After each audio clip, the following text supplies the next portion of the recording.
Lestari, kamu keluar dari kontrakanku ini sekarang juga. Kamu ini sudah 4 bulan gak bayar. Besok lusa sudah ada yang mau ngisi kontrakan ini. Jadi sekarang juga kamu keluar dari kontrakanku ini. Tolong beri waktu seminggu lagi. Saya sedang cari uang kok, Bu. Tak ada waktu lagi buatmu. Pergi sana? Mau cari duit kemana? Orang tiap hari di rumah terus. Pak, tolong keluarkan pakaian dan barang-barang dari rumah ini, kompor gas, lemari pakaian dan TV, bawa ke rumahku. Memang Lestari sudah 4 bulan belum membayar kontrakan itu. Karena suaminya yang biasa mencari nafkah telah meninggal dalam kecelakaan kerja 4 bulan lalu. Lestari harusnya dapat santunan dari tempat kerja suaminya di sebuah pabrik triplek. Tapi entah kenapa, hingga kini santunan yang katanya akan segera diberikan itu belum juga sampai padanya.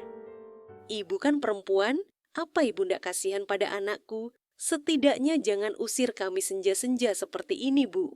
Sesukaku dong. Ini rumahku, kenapa kamu yang ngatur sih? Pokoknya, kamu bawa pakaianmu saja dan pergi sekarang juga. Semua barang yang laku dijual, ku ambil buat bayar yang 4 bulan kamu nunggak bayar kontrakan. Lestari pun meraih tas berisi dokumen-dokumen kependudukan miliknya dan suaminya, lalu mengambil botol minum dan dia isi dari air galon. Ini Bu, semua pakaian gombal dan bingkai foto di rumah ini sudah kubungkus jadi satu dalam kain spray ini. Dah sana pergi. Semua isi rumah ini jadi milikku buat bayar kontrakan 4 bulan. Tak mungkin Lestari menuntut pemilik kontrakan itu mengembalikan semua perabotan rumah yang juga tak seberapa itu. Andaikan dijual pun, seluruh perabotan itu tak mungkin laku 2 juta. Sedangkan dia sudah nunggak bayar kontrakan selama 4 bulan yang berarti 4 juta. Pak, apa boleh saya minta tolong anterin ke terminal? Tanya Lestari pada Mang Yoyok yang tukang ojek itu. Nggak bisa, ke terminal itu butuh bensin, aku lagi bokek dan kamu pasti tak mau bayar kan? Lestari hanya terdiam duduk di ujung emperan kontrakannya sambil mengelus-elus kepala anaknya yang tampak kehausan. Ingin rasanya dia menangis dan meminta bantuan orang lain. Tapi entah mengapa dia merasa akan sia-sia karena Bu Salamah tetap saja mengusirnya. Pikiran Lestari semakin bingung mau mencari bantuan pada siapa, sedangkan duit di dompetnya tinggal 40.000 saja. HP jadulnya yang sudah diikat karet itu pun tak ada pulsanya untuk menelpon bapaknya. Bu, apa boleh saya minta tolong untuk telepon ke HP Bapak? Nggak lama kok, Bu. Aku hanya minta dijemput saja. Mana nomor HP bapakmu? Biar ku telepon? Lestari pun memberikan HP itu pada Bu Salamah tepat di nomor telepon bapaknya dan Bu Salamah langsung menelpon bapaknya Lestari yang tinggal di Bekasi. Halo, ini bapaknya Lestari bukan? Iya, nama anak sulung saya Lestari, Bu. Ini siapa dan ada perlu apa? Silahkan jemput Lestari ke kontrakannya sekarang, Pak. Dia kuusir saat ini juga karena sudah 4 bulan gak bayar kontrakan.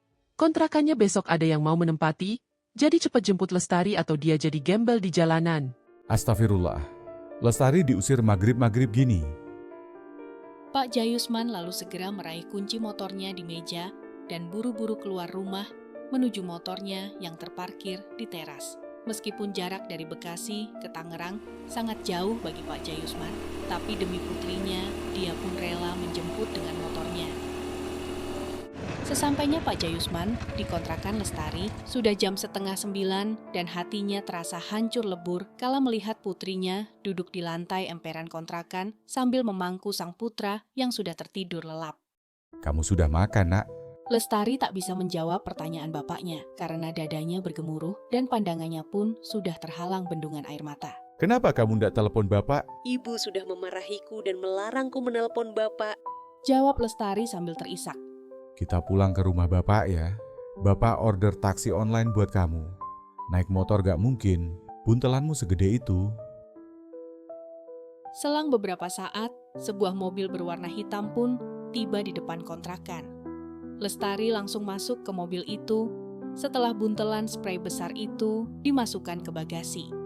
Bapak duluan ya. Sepanjang jalan Lestari bingung dan takut jika harus serumah dengan ibu tirinya itu karena selama suaminya meninggal, hubungannya dengan ibu tirinya memang tak baik. Ibu tirinya selalu lalu memarahi Lestari kala Lestari menelpon sang bapak untuk minta bantuan beli beras. Bukan tanpa sebab, sang ibu tiri marah pada Lestari yang minta bantuan bapaknya, karena bapaknya pun hanya kuli bangunan.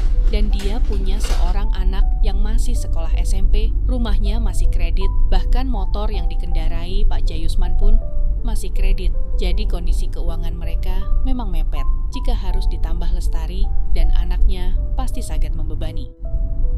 Saat taksi online yang membawa Lestari ke rumah bapaknya di Bekasi, ternyata Pak Jayusman belum sampai karena ban motornya bocor dan dia harus ke tambal ban dulu, jadi Lestari lah yang tiba duluan. Untung taksi online-nya sudah dibayar Pak Jayusman saat dikontrakan Lestari, karena Pak Jayusman takut dimarahi istrinya. Melihat ada mobil datang lalu pergi lagi, Bu Romlah pun segera membuka pintu untuk melihat siapa yang datang. Raut wajah Bu Romlah seketika berubah sinis kala melihat Lestari sudah berada di depan pintu, sedang menarik buntelan spray yang berisi pakaian dan semua bingkai foto-fotonya bersama mendiang suami. Ngapain kamu malam-malam ke sini? Mana bawa buntelan segede gaban? Aku diusir dari kontrakan, Bu. Jadi Bapak membawaku ke sini? Apa? Kamu diusir dari kontrakan? Dan bapakmu membawamu ke sini? Edan, bapakmu itu, hidup kita saja sudah susah malah bawa kamu dan anakmu ke sini. Ada apa sih, Bu? Tanya Siva yang menghampiri ibunya.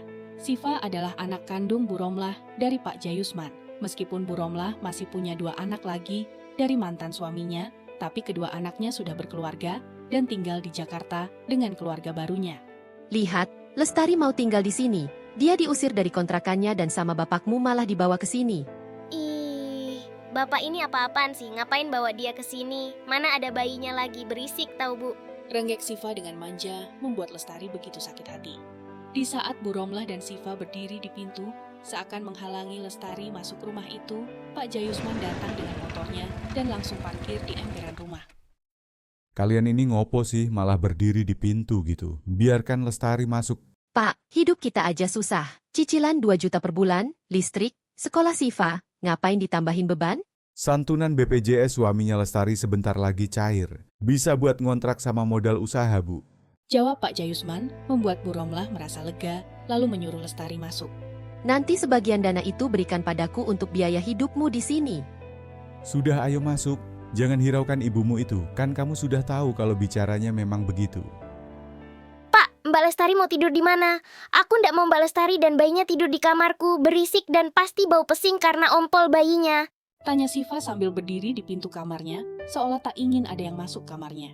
Biar tidur di ruang tengah saja situ, tapi jangan jorok dan jangan biarkan anakmu nangis. Berisik. Pak Jayusman pun menggelar karpet di depan TV dan menyuruh Lestari menidurkan anaknya yang sudah terlelap itu. Pak, andai aku jadi TKW, apa Bapak mau merawat anakku? Endak, sembarangan saja. Aku ndak mau ngurus anakmu, taruh saja di panti asuhan sana kalau kamu jadi TKW. Teriak Bu Romlah dari dapur membuat Lestari semakin terisak. Bukan Bapak nggak mau, Nduk. Tapi kamu tahu sendiri, kerja proyek pun nggak tentu. Kalau anakmu ikut Bapak nggak bisa kerja. Bapak juga masih punya tanggungan.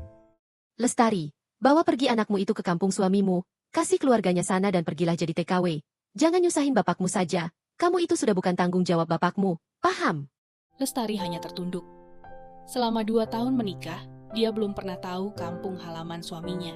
Ia menikah di rumah bapaknya dan langsung tinggal di kontrakan Tangerang. Kini, semuanya terasa asing.